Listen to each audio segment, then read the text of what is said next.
Hi hello viewers, welcome to my channel. Today கப்பக்கிழங்கு ஹெல்த்தியான snacks எப்படின்னு செய்யலாம் நம்ம பார்க்கலாம். இது மார்னிங் பிரேக்ஃபாஸ்ட்டாகவும் ஈவினிங் ஸ்நாக்ஸாகவும் நீங்கள் செய்யலாம். சாப்பிட அவ்வளோ நல்லாயிருக்கும். இது ஹெல்த்தியான ஸ்நாக்ஸ். நம்ம சேனல் நீங்கள் ஃபஸ்ட் டைம் பார்க்குறதா சப்ஸ்கிரைப் பண்ணிக்கோங்க.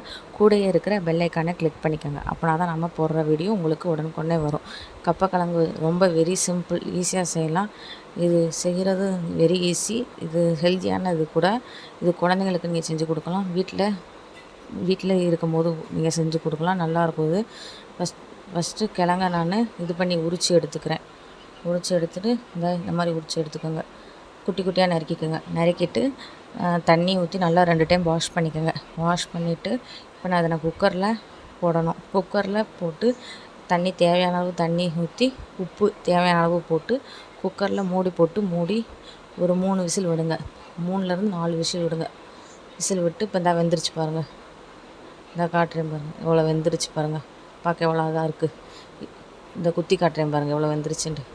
இப்போ இதை தண்ணியை இது பண்ணணும், இருத்துட்டு அதே குக்கரில் கடாயை குக்கரை வச்சு எண்ணெய் தேவையான எண்ணெய் ஊற்றிக்கோங்க. தேவையான அளவு எண்ணெய் ஊற்றி கடுகு உளுந்து வெங்காயம் போட்டு நல்லா வதக்கிக்கோங்க. கருவேப்பிலை கொஞ்சம் போட்டுக்கோங்க. இஞ்சி துருவல் போட்டால் நல்லாயிருக்கும். இஞ்சி துருவல் கொஞ்சம் போட்டுக்கோங்க. மிளகா வத்தல் போட்டுக்கோங்க. போட்டு நல்லா பொன்னிறமாக வதக்கிக்கோங்க. எண்ணெயிலேயும் கருவேப்பிலை தேவையான அளவு போட்டுக்கோங்க. பொன்னிறமாக நல்லா எண்ணெயிலே வதக்கிக்கோங்க. இது ஹெல்த்தியாகவும் இருக்கும், இது நல்லாயிருக்கும். வெரி சிம்பிள் செய்கிறது.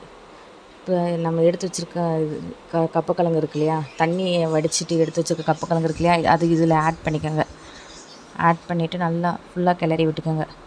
மஞ்சள் 3 டேபிள் ஸ்பூன் மஞ்சள் போட்டுக்கோங்க. போட்டு நல்லா கிளறிக்கோங்க. ஃபுல்லாக சுற்றி நல்லா கிளறிக்கோங்க. கொஞ்சம் 1/4 கிளாஸ் தண்ணி ஊற்றிக்கோங்க. கொஞ்சமாக தண்ணி ஊற்றி அதுலேயே நல்லா கிளறி மசிச்சுக்கோங்க. மசிச்சு விட்டோடனே பாருங்கள் எவ்வளோ அழகாக இருக்குதுன்னு பாருங்கள். பார்க்கவேவும் இது செய்கிறது ஈஸி, வெரி சிம்பிள். இது நல்லாயிருக்கும். சாப்பிடவே அவ்வளோ டேஸ்ட்டாக இருக்கும். வீட்டில் இருக்க எல்லோரும் கேட்டு வாங்கி சாப்பிடுவாங்க. இது எப்படி இருக்குது செஞ்சு ட்ரை பண்ணி பாருங்கள். எப்படி இருக்குதுன்னு நம்ம கமெண்ட் பாக்ஸில் கமெண்ட் பண்ணுங்கள். உங்கள் ஃப்ரெண்ட்ஸ் அண்ட் ஃபேமிலி எல்லாத்துக்கும் ஷேர் பண்ணுங்கள். அவ்வளோ இது நல்லாயிருக்கும். பார்க்கவே மறக்காமல் நம்ம சேனலை சப்ஸ்கிரைப் பண்ணிக்கோங்க. தேங்க்ஸ் ஃபார் வாட்சிங்.